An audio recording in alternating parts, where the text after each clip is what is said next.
Yesterday, I uploaded part 1 of Fortnite's most overrated weapons of all time. You guys absolutely blew up that video, and so many people were asking for a part 2. So here we are, back with even more controversial takes and some of Fortnite's most overrated weapons of all time. If you haven't, go check out part 1 and then come back to this video. But with that being said, let's get right into it. I wanted to start off this video with a take that I thought may be a little bit controversial, and that's going to be the guided missile. Look, the guided missile kind of has a confusing history, right? When the guided missile launched, it was incredibly strong, and it was mainly for the sole reason that players were just not as good at building. It simply comes down to that. And if you don't know or you're unaware of how the guided missile works, you would shoot it, and then your player would be idle controlling the missile, and you, actually the player, would direct the missile and where it would go. And I know it seems kind of obvious, but the real counter to this is just to build 4 walls and a ceiling. It really is that simple. I always have people in my comment sections talking to me about how the guided missile is one of the best launchers of all time, and you don't hate on the guided missile, but I really don't understand it. Like, you hear the missile from a mile away, you just put 4 walls and a roof in about a second, and there's your counter to the missile launcher. And not to mention that when you shoot this missile, you go totally idle. You leave your body for however long you're in the missile. So if you're not in a good spot, let's just say you're kind of behind a wall or behind a tree or something, you shoot that, you could come back to your body and you're totally dead. Like, you have no control over that. So yeah, I honestly think the guided missile is one of the weaker launchers of all time. It had a ton of hype when it launched, and so back at launch, I could see it being, useful and strong when people, weren't as apt at building, but now I think the guided missile would be pretty awful in today's game. Next, let's talk about the Chains of Hades. While this is a really recent weapon, obviously being added in Chapter 5 Season 2,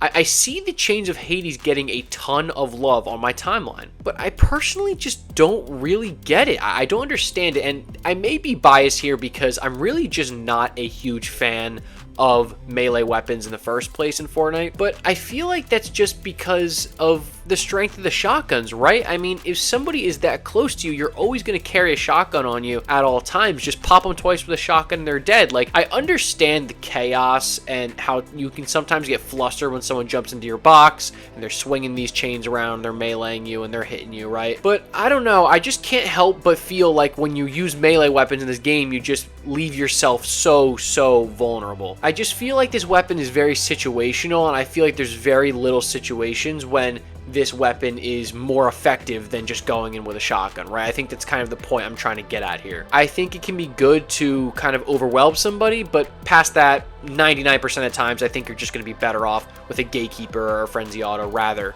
than these chains. So yeah, I mean, while I personally don't feel like they're that great, I know a lot of people really love the Chains of Hades, but for me, I just personally think they're very overrated. Next, let's talk about I'm going to go with the most controversial take in this video. I'm going to get ripped in the comment sections for this, I guarantee it. It's the Nemesis Assault Rifle. Just like I said in part 1 of this video with the Hammer Assault Rifle, there is just a cult following of people that every time I hate on the Nemesis AR, there are always a cult group of people that will rip me for it. And I'm just going to be honest with you, I don't understand what the hype is about. I do not think the Nemesis AR is a great AR. Is it solid? Yeah. Like, is it usable? Yeah. But I think the introduction of attachments to this weapon is what makes it really strong. And in fairness, that's the case for almost all the weapons that we've seen in Chapter 5 so far. The weapon attachments add just a different level of balancing to all these weapons. And maybe it's just a personal preference thing, but Chapter 5 Season 1, I always preferred the Striker over the Nemesis, and while the Striker did have some pretty serious recoil, and that is where the Nemesis shines, right, is in its handling. It really does not have a lot of recoil, pretty steady fire rate, you know what you're going to get from it.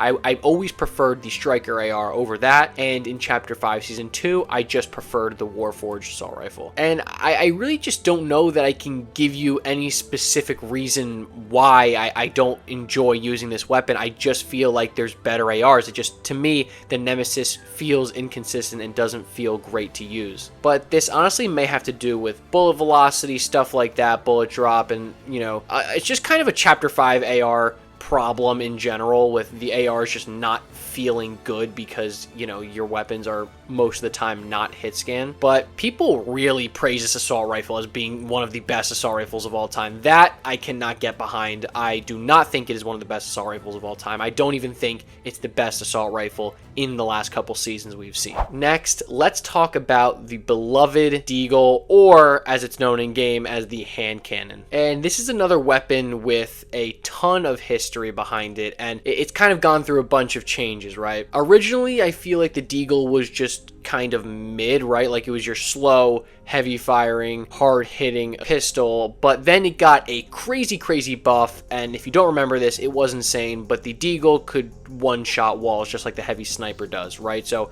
you could just go double Deagle if you wanted to. I know pump Deagle was huge.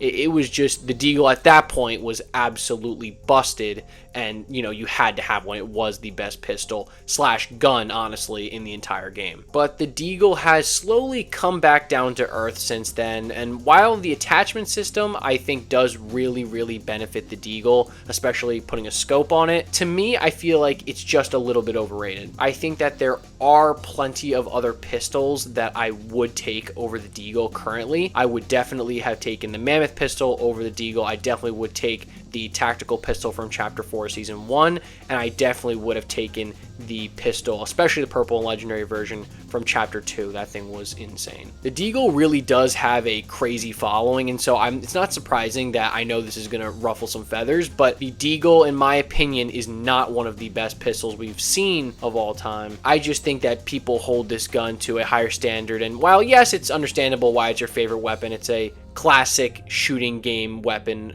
right, the Desert Eagle, but I just think practically it's not great. While yes, you can do some solid damage and it is super satisfying to use, I just think that it gets outclassed by some other pistols. And if you were to tell me you would rather use something like the Ranger pistol in the game over the Deagle, I would totally understand that, to be honest with you. Finally, I want to talk about the P90, or better known in game as the compact SMG. Again, this is just another one of those weapons with a ton of history. If you watched my most overpowered weapons of all time video, you'll know that this weapon was on there, and for a good reason. This weapon on launch absolutely busted. Probably one of, if not the best gun we've ever seen on launch, just ripping through builds, 50 bullets a mag, literally this SMG was two bulleting wood walls. Like it was unreal, crazy fire rate, no bloom. I mean, this thing was ridiculous. But the P90 has come down from grace since then, and they've nerfed the magazine size, and particularly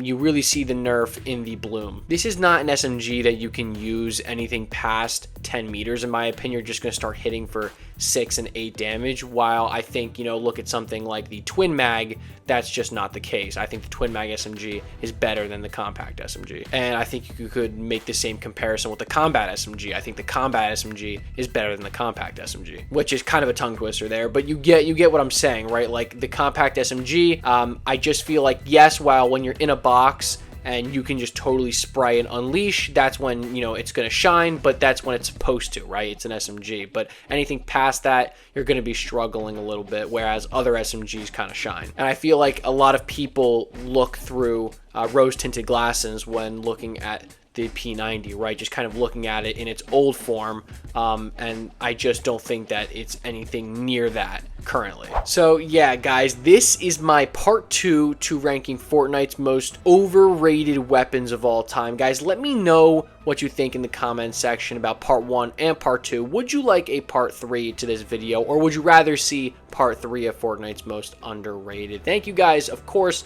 for all the support on these videos and this whole series in general. You guys have really been blowing it up. Like, comment, subscribe, all that jazz. And with that being said, I'll catch you guys in the next one. Peace.